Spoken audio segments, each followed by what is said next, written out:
They say Viking men were warriors, shipbuilders, kings of sea and soil. But what history forgets to mention is what happened to their wives when no sons were born. In a world that measured a woman's worth by what grew in her womb, bearing daughters was not enough, and bearing nothing at all was a quiet death. This is not a saga of battle or conquest. It is the story of the women left behind, discarded, replaced, or erased because they could not give it. The cradle is still there, empty, but not untouched. You keep folding the same wool blanket and placing it inside as if that small gesture could summon what hasn't come. Outside, the ice cracks along the fjord and the gulls cry like grieving women, but inside your home, it is only quiet. He no longer calls you by name. You are spoken to when needed, when the fire goes out, when a tunic needs mending, when guests arrive, but his eyes move past you now, toward other wombs. You were 17 when you married, and for a time, you believed love would be enough. 2 births came quickly, both daughters. One was born still, the other taken in the spring by your husband's sister, a midwife who claimed to know a childless couple across the fjord. You never saw her again. He said nothing, only that the gods must not favor weak roots. Since then, your body has betrayed you with its silence. The other women in the village do not speak plainly, but you see the pity in their glances, or worse, relief that it is not them.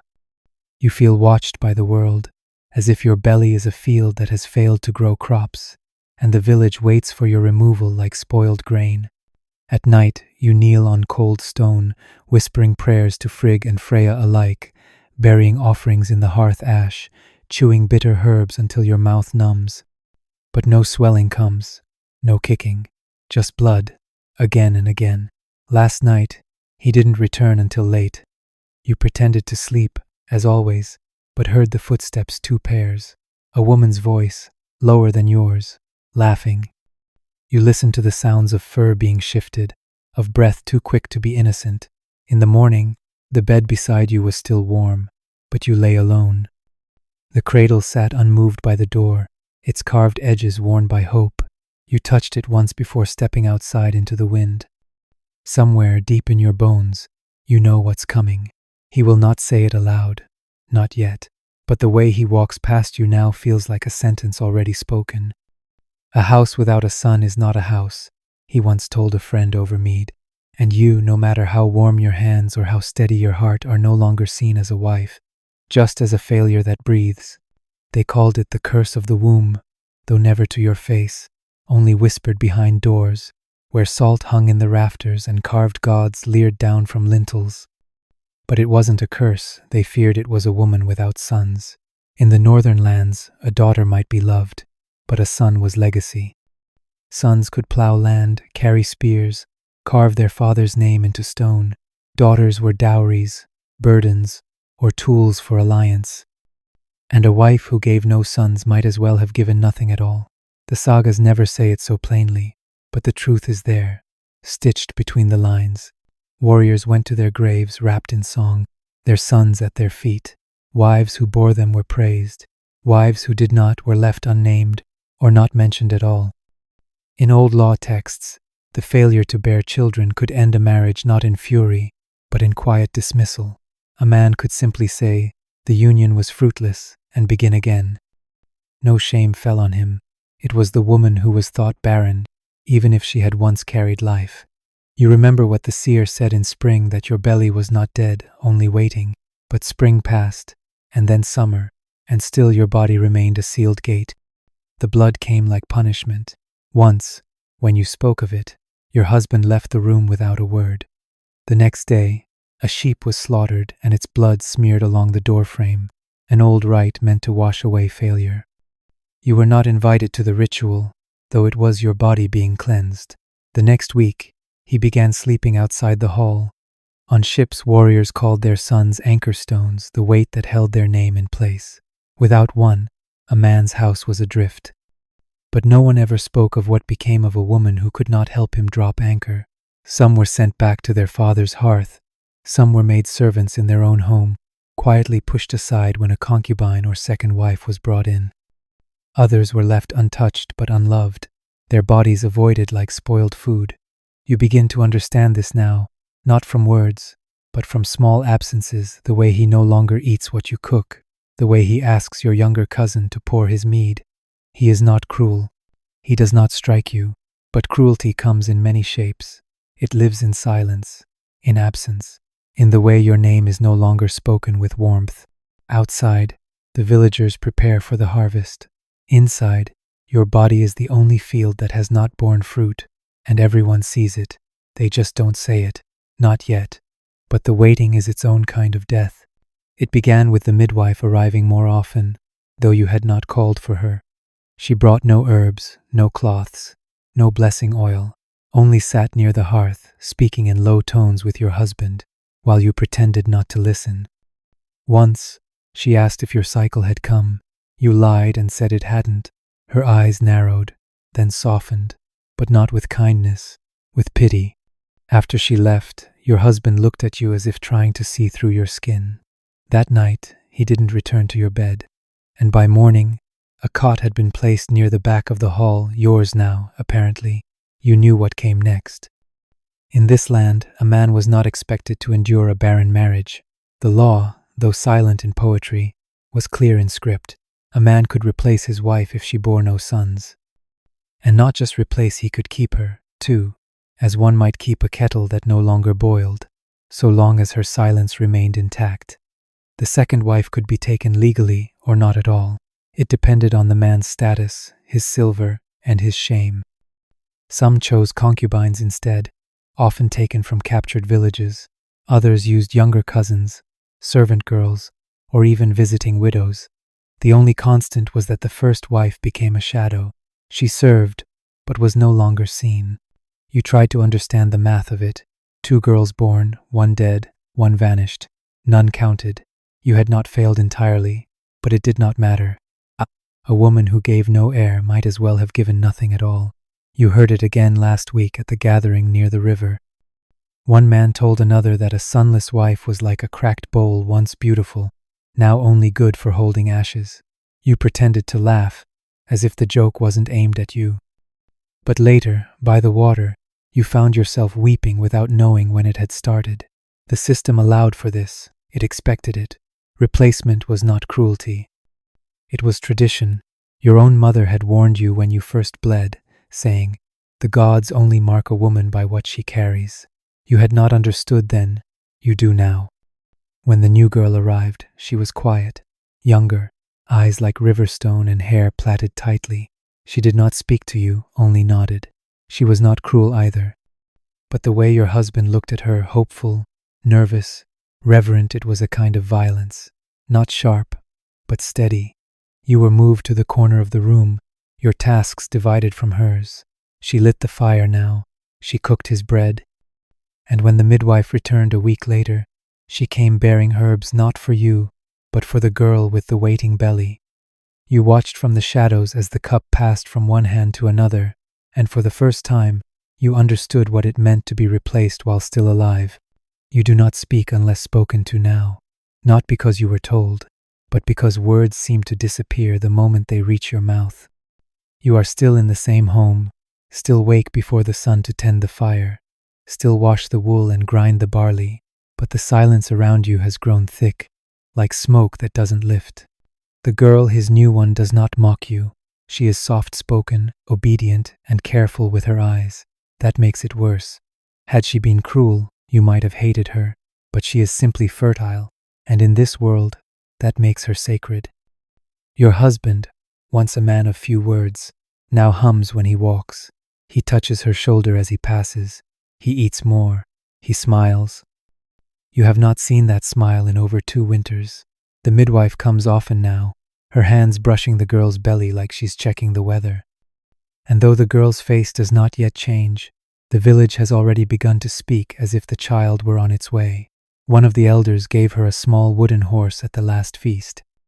You were not invited to sit near the fire. You watched from across the hall, near the doorway where cold air crept in. You held the mead jug and poured for men who did not remember your name. When your husband raised his horn and toasted the future, he did not look at you. You've learned that there is more than one kind of widow. Yours is a widowhood of breath and memory. You see your life still moving around you, but you are no longer a part of it. You are not mourned, just stepped around. One night, you sat by the river alone and let your hands fall into the freezing water. You did not pull them out until they burned. You thought, perhaps, the gods had chosen this path for you, that your womb had been sealed to test your strength or to punish something buried in your blood. But now, you wonder if the gods ever looked at women at all. The sagas sing of Freya's beauty and Frigg's wisdom, but never of their silence, never of what they bore and buried. You think of your daughter, your only living child, taken away in her first year. You imagine she is tall now, maybe with hair like yours, maybe laughing without knowing your name. Sometimes you dream that she returns as a grown woman and asks why you let her go. You never have an answer. You just weep into her dress and wake with your mouth full of ash. The girl begins to show in her 5th month. The villagers bring offerings, cakes, charms, ribbons of dyed wool. No one brings you anything. No one asks how you sleep. Your bed is cold, your name forgotten, and your body is still empty, still here. It happened under the moon's 3rd rise, when the wind howled low across the fjord, and the trees bent like grieving mothers. You had been sent to the midwife's hut with a pouch of dried herbs, the kind meant to soften labor. Not yours, of course, hers. The girl had begun to ache in the night. Your husband stood over her, quiet and watchful, as if afraid that any sound might startle the gods away. When you returned, the air inside the house had changed. There was a heaviness, thick and pulsing, like something sacred or doomed. The midwife motioned for water. You carried it in trembling hands. The girl screamed once, a high note that made the wolves fall silent. Then again, and then came the blood, too much of it. You had seen births before, but not like this. The girl's face drained to chalk. Her fingers clawed at the blankets. Your husband stood useless, staring, until the midwife barked at him to leave. He did. You stayed, not because you were asked, but because no one else would. You pressed the hot cloths to her legs, whispered old names, held her hand when the midwife said it was time. And then, like a wet stone pushed from earth, the child arrived, not crying, not moving, a boy, pale, still. The room was silent. Even the wind paused. You looked to the midwife. Her face gave no answer. Only her hands moved, wrapping the child quickly in linen, her lips tight with something unspoken. The girl had fainted. Her belly still bled, and the boy, he was placed in your arms without a word. The first son, but not alive. Your husband entered then, saw the bundle in your arms, and for a flicker of a second, you thought he might take it gently. Instead, he turned to the midwife. "Another will come," he said, as if this one was a spoiled loaf, a failed crop. You placed the boy in the cradle by the fire, yes, your cradle, and lit the candles as you had always imagined doing, but not for life, for mourning. At dawn, the girl awoke and cried out. The midwife said she would survive, though she'd never bear another. You saw the knowledge land in her eyes like a curse passed down. Her belly hollow, her purpose erased. Your husband did not return that night, nor the next. You buried the boy yourself, beneath the elder tree behind the hall. No one helped. No songs were sung, no name was given, and for the first time, you were not the only woman in the house without a son. But unlike her, you knew how to survive it. You had already died once and learned how to keep walking. She would learn too, or be forgotten, just like you. The girl did not speak for 3 days. She lay beneath the firs, eyes fixed on the rafters, mouth slightly open as if she were still trying to scream but had lost the will. You brought her broth. She didn't touch it. You whispered prayers to old goddesses, ones even the midwife no longer spoke of, but you didn't believe they listened. She was hollow now, like you, another house with its fire gone out. By the 4th day, her tears began. Not in bursts, but as a steady stream, like a leaking roof that no one bothers to patch. Your husband had not returned. Some said he went to the next village for trade. Others said he had gone to see the old seer by the black stones. You knew the truth. He was ashamed not of the death, but of the failure. A boy born still was worse than none at all. It meant the gods had made a decision. When he finally came back, he did not speak to the girl. He touched her forehead with the back of his hand, as if checking livestock for fever. then left. That night you sat by the fire alone, and for the first time in many moons, you drank mead meant for guests. You stared into the flames and thought of the boy, not the one who died, but the one who might have lived, the one who might have carried your name if the world had been fair. You wondered if his spirit lingered in the house, confused by the silence. You hoped he knew someone had held him, even just for a breath. The girl rose on the 7th day. Thin, pale, voice hoarse, she walked to the cradle and placed a strand of her hair inside it, an old rite. You did the same once. It had changed nothing. She looked at you then, not with hatred, not with blame, but with the kind of knowing that only comes when two people have stood at the same edge. You nodded. No words passed. There was nothing new to say. The midwife came one last time to clean the linens and bless the floor. She did not meet your eyes. You heard her whisper to another woman at the market, 2 wombs in one house, and still no heir. The gods are not fooled. The next morning, your husband brought a new goat home. He smiled as he tied it to the post, spoke of milk, of fattening for winter, of small things that might grow. Not once did he mention the girl. Not once did he mention the grave. And when he passed you by, his eyes did not settle, did not linger. You were both the same to him now, women without sons, placeholders for a story that refused to be written. The cradle remained by the fire, not empty, just waiting. Again, there are women in the village who speak softly now when you pass, not out of kindness but discomfort, as if misfortune might be something carried in your breath, something that could settle on their bellies like frost. You see how they touch their growing stomachs and avert their eyes, whispering prayers to gods who never listen to you. No one says it aloud, but you've become a warning, living proof that even obedience, silence, and duty are not enough to keep misfortune from the door. You hear the rumors that your blood is cursed, that your hands poisoned the cradle, that 2 women under one roof has spoiled the house. You do not answer them. What answer could there be? The truth is not carved in runestones, it lingers in glances, in cold meals, in empty beds. And your husband, once distant, now drips indifference like a broken roof leaks water. He takes his meals outside when he can, speaks more to the ox than to either of you, and spends nights in the other hall, where traders drink and women without names sit too close. You are not jealous. There is nothing left in you to be. The girl, still thin and hollow, follows you now like a shadow. She helps with the cloth dye, gathers herbs without being asked, kneels beside you at the hearth. You do not speak much, but when you do, your voices do not sound like rivals. You are 2 ghosts wearing skin. One night, as the fire dimmed low, she asked if you had named your first daughter. You told her yes.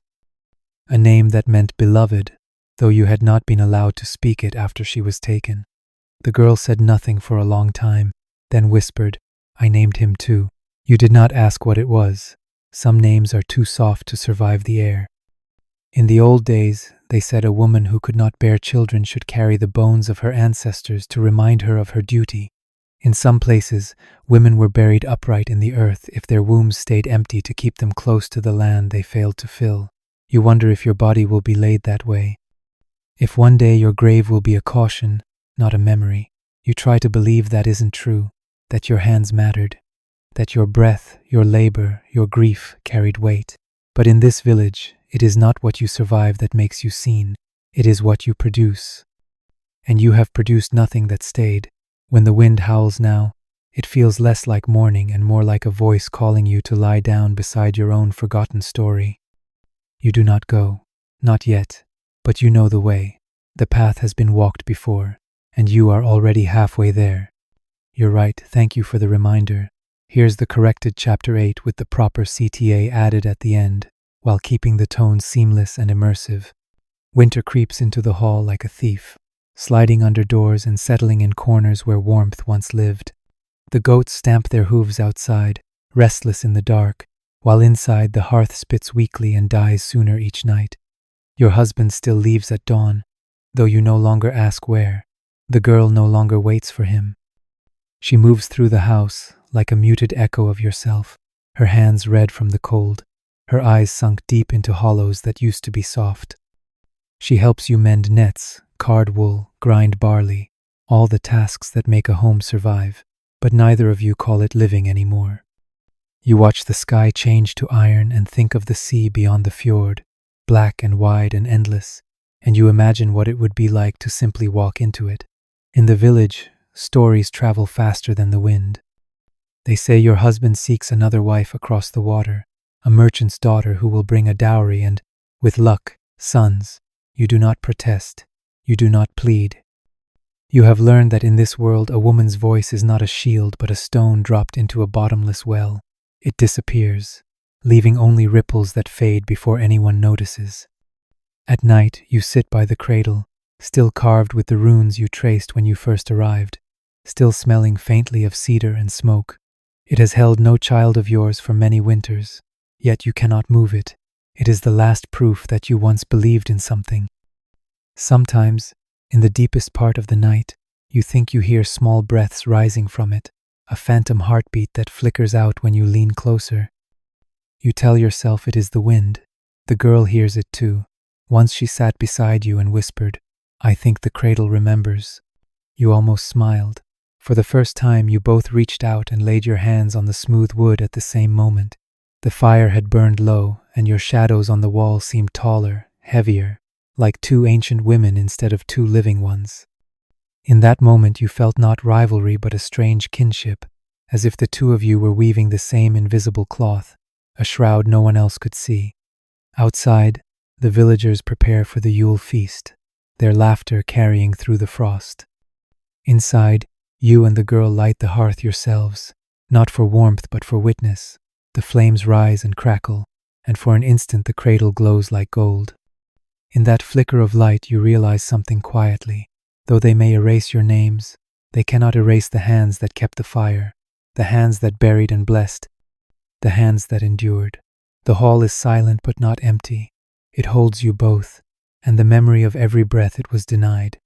If this story unsettled something quiet in you, like and subscribe for more forgotten histories the world tried to silence.